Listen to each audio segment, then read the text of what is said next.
G'day beautiful people, welcome back to my channel. Today we're going to be taking a look at the build that I use for Aurora. It's called White Walker. We'll go over my build. It is Death and Chaos. So we'll go over this build and then I'll give suggestions on cards that you could potentially replace the Chaos cards for if you were going to say pseudo support with Order, or you prefer to run Growth or Knowledge instead of Chaos. I strongly recommend running Death on her because Shadow Dancer just allows her to use her ultimate very successfully. You don't have to worry so much about getting in. So what I start with generally, because I'm running Death and I am running Chaos, I don't have too many good options at the start, but I do have Cull the Weak. Cull the Weak is going to allow you to execute minions when they're at or below 20% maximum health. I think this is a very good card for an offlaner, considering the fact that it can a lot of times be very hard to get last hits with the tower aggroing them as well. This can really help. Also, Demolitionist can really help dealing that extra damage to non-hero units, meaning the wave minions can help you quite a lot, especially with her, meaning that she's melee, so she's doing the 12 bonus damage. These two together can help you secure quite a lot of last hits in the early game. The next card that I have on my deck is Profiteer. It is a very risky card to take, and normally mainly the carries will take this. I get very aggressive once I'm at the point where I know I can secure last hits and get myself out of sticky situations. So generally, as I said, I will start with Cull the Weak. I might get Demolitionist. I don't always get it. And then I will move on to Profiteer and Nitro Boost. Okay, so I know that when I have Nitro Boost, I have my flip, I have my all my getaways that Aurora has. I can get out of sticky situations, so Profiteer is not that big of a risk on her, I don't feel. So it can be extremely powerful in her hands, provided you are aggressive in your farm. The next card that I actually have on is a card that I don't really use too much. Going into Chaos and Death, it is a choice that I'm making because I want Shadow Dancer on her. This build is based around her being a damage dealer, which does work because she does have pretty decent damage. Her damage is around about 118, I think, at level 20, which is not anywhere near the highest, but it is definitely not weak. And I'm enjoying running her as a damage dealer. So Riot Sap is going to remove 20% current mana from nearby enemy heroes, dealing ability damage equal to mana removed. Considering the fact that I am, as I said, running Shadow Dancer, which we will get to in a moment, I can get in, I can use this, and then I can ult. It allows me to do even more damage. Then we have Heavy Hitter. It's very simple. It gives me power and attack speed, and it allows me to increase my basic attack damage by 15%. This means that if I am sneaking in and ulting the carry and support, it's going to be a lot easier for me to actually secure that kill. Next up we have Numbing Rogue. 12 power, 36 basic armor. It's a debuff aura. Nearby enemies have their attack speed slowed by 25%. I don't really use this, but once again, Chaos and Death, I'm not too fond of a lot of the Death cards, and I don't like too many of the Chaos cards either. It's just a certain couple of cards that I like to take, so I put this on here just in case, because it is an aura. It is always on, so if I want to, I can chuck it on, I can go in, I can ult, and my team should technically have the upper hand because the enemy team has a debuff. Then we have the Shadow Dance, which we've been talking about. 14 power, 24 basic armor. This is a card that I would not be surprised if it gets nerfed a little bit. We're probably going to have to wait and see what happens with Countess, because admittedly, and there's probably one of my friends who is watching this video that's like, oh, see, I told you. Countess is very strong, and she probably needs to get toned back a little bit. But it's easier to nerf than it is to buff, so I was not surprised that she was a little bit strong. So we enter the Shadow Plane and gain 50 movement speed for 14 seconds. Attacking an enemy from the Shadow Plane applies a 400 movement speed slow for 1 second. I don't use it in that way. I just use it to get in and get an ult off. I also use it with the next card so that I can get some tower damage done, much like Wukong does. And the next card is Awaken the Emmerich. Just to point out before we move on though, Shadow Dancer is the main point of this build.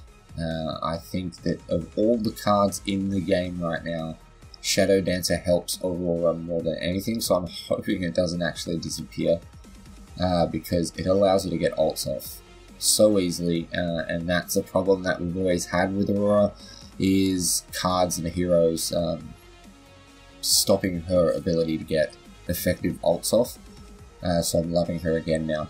So obviously we have Awaken the Emmerich at 17 power, 8.8 health regen, and you get Toxic Horde, which is convert all nearby minions to your team and grant all nearby minions Death Touch and Drain Life. I'm sure you've seen this used. A lot of Wukongs are actually using it. You can split push a lane, and when you get down towards an inhib, you can flip a wave of minions. So say you have 2 waves pushing down, you meet up with an enemy wave, you flip that wave, and you've now got 3 waves, and you can easily take structures. And that is almost it. I have 3 more cards, sorry. I have Shadow Golem, which I run quite a lot actually. I don't mind taking this card. A lot of times I will take my Invis, I will take Shadow Golem as well. It gives me some crits, because while they are altered, the carrier is altered, I want to get as much damage off on that little guy as possible, so that I can kill him. So on my full build so far, we're running 3 Vitality, 6 Intellect to get Shadow Dancer. We're running 13 Agility to get Shadow Golem, which I know is a lot, but I do, as I said, build into that. And a lot of the time, I will actually take Vampiric Blade. 15 power, 20 attack speed, 240 health. It gives you an extra 10% lifesteal, and you can gain 150% lifesteal for 3 seconds. This is very, very strong. Don't underestimate just how strong this is. If you are running the last 2 cards that I mentioned, Crit Hits and the Invis, you get in there, you ult, you start whacking the carry, and then once all the explosions go off, you activate Vampiric Blade. You can sustain a little bit longer in that fight, and probably most of the time your team, if they are there, will be able to secure just about every kill. The only other option I would take, apart from critical hits, which is Shadow Golem and Vampiric Blade for my lifesteal, is Red Zone.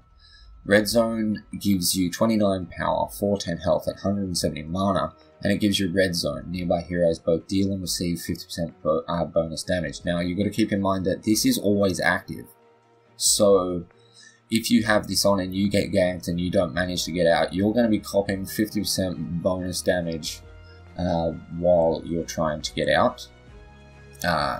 Your allies, if they're not prepared for it, are going to be copping a lot of bonus damage when they don't want to. But the good thing about this is, on top of the fact that you don't always have to take it, and you can pick when you take it, if you know that your Invis is off cooldown and your ult's off cooldown and you're going to go in, there's going to be a team fight, you can chuck this on, you can go Invis, you can get in there, you can ult, your team will be able to do 50% bonus damage to them while not taking any damage because everyone's frozen, and it gives you that much more of a chance to actually secure the kills. So that is the build as far as cards go that I use for Aurora. Now, as you notice, we're speccing a lot into agility. I think in the end, if we just go back actually, I have 4 vitality, so we have 22 into agility, 4 into vitality, and so we have 22 agility, 7 vitality, and 6 into intellect. So that is why I spec a lot into the agility gems. Obviously, oh my god, obviously improve killing blows is going to get us more cash.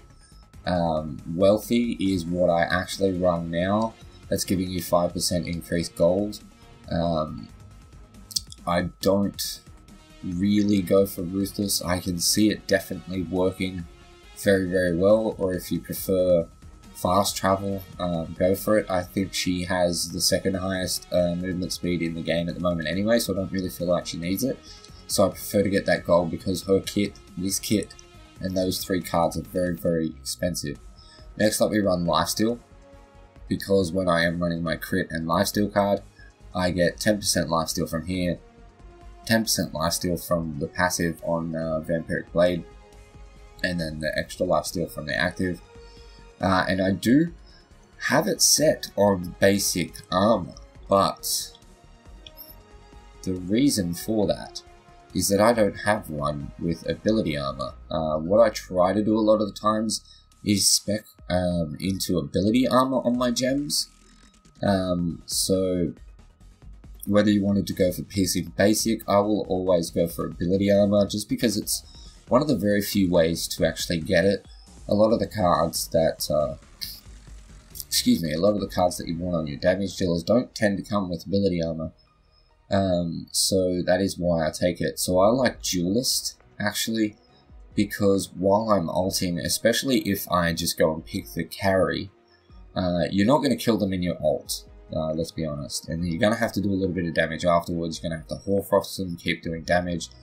Taking Duelist means that while they're ulted and while they're coming out of ult, you're already hitting them anyway, so you might as well take a little bit less damage. Now you could argue the fact that if that's the case, then why not take one that has basic armor? I don't have one.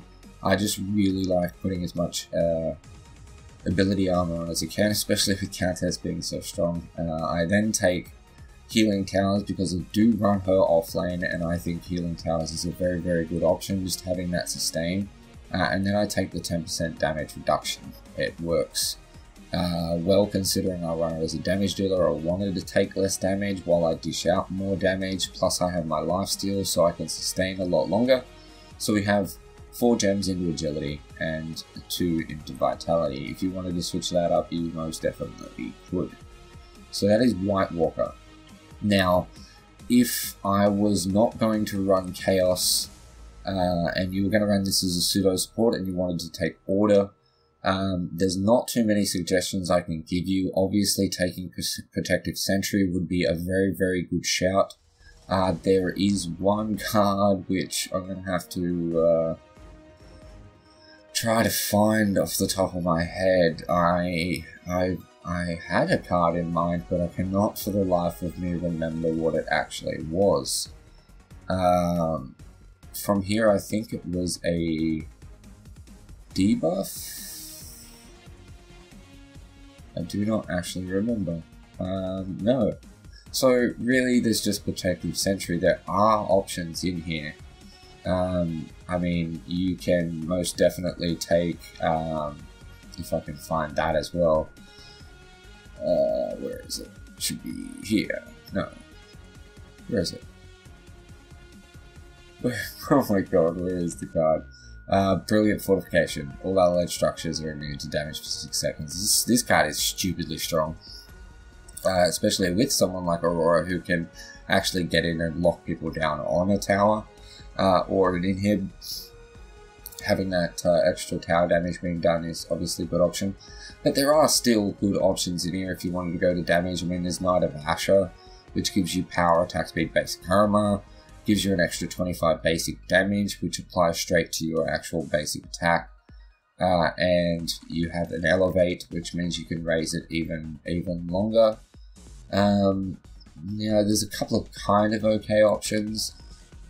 If you were going to run Knowledge, which is a very, very good option, because Knowledge will give you access to Sleeper Agent. Sleeper Agent is a very, very good card. Getting Gag Order, you're able to silence an enemy for 3 seconds, and then they take 15% damage. That means that Countess can't use her amazingly strong kit. Kalari can't go invis. Sereth and Grim can't block your ultimate.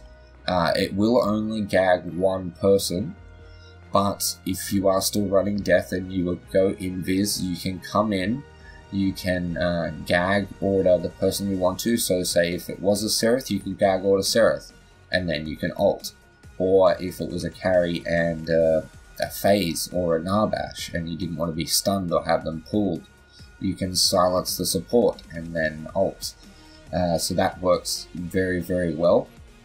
I've heard some people talking about using Corrosive Walker, which is a good shout, because if no one has any extra ability armor on their build whatsoever, they only have 25. So you're taking off more, and the way the game works right now, if you get them to negative armor, they actually take more damage. And this is only on a 30-second cooldown, so you will always have it when your ult is up. You will need to spec a bit more into intellect, but it is a very good shout. It will allow you to do a little bit more damage, but I tend to use it more in team fights, so I'm expecting my team to do the damage. You could go Atomic Soldier, but I don't really think the 10% increase on the small numbers that you do on your ultimate is really that worth it. There's not really too much else I would strongly suggest going into, but as far as early game, you have Font of Experience, very, very, very good card, especially for an offlaner, so that is why Knowledge is a very good shout at the start of the game. If you remember, on Chaos, we are running Profiteer, which is risky to get you more cash. This will at least get you more experience to get you to your ult quicker, get you more damage throughout the game. Other than that, I would suggest Growth. Growth allows you to take Coin Master at the start of the game and Exoskeleton. Coin Master is very, very wonderful. I use it on my Narbash. I take it at the very start of the game. I stay in base for a little bit, and I get my ward. It's a very good card. Exoskeleton will help as well at the start of the game. As far as cards that you could use end game, I would recommend things like Slowing Strikes on Trapper. She has one of the fastest movement speeds as it is, so you're going to be able to keep up to people and slow them down and root them. It is going to work very, very well. Oh, excuse me. I'm yet to try Mallet Masher to see if the consecutive hits off of her ultimate when the minions shatter would help any with this.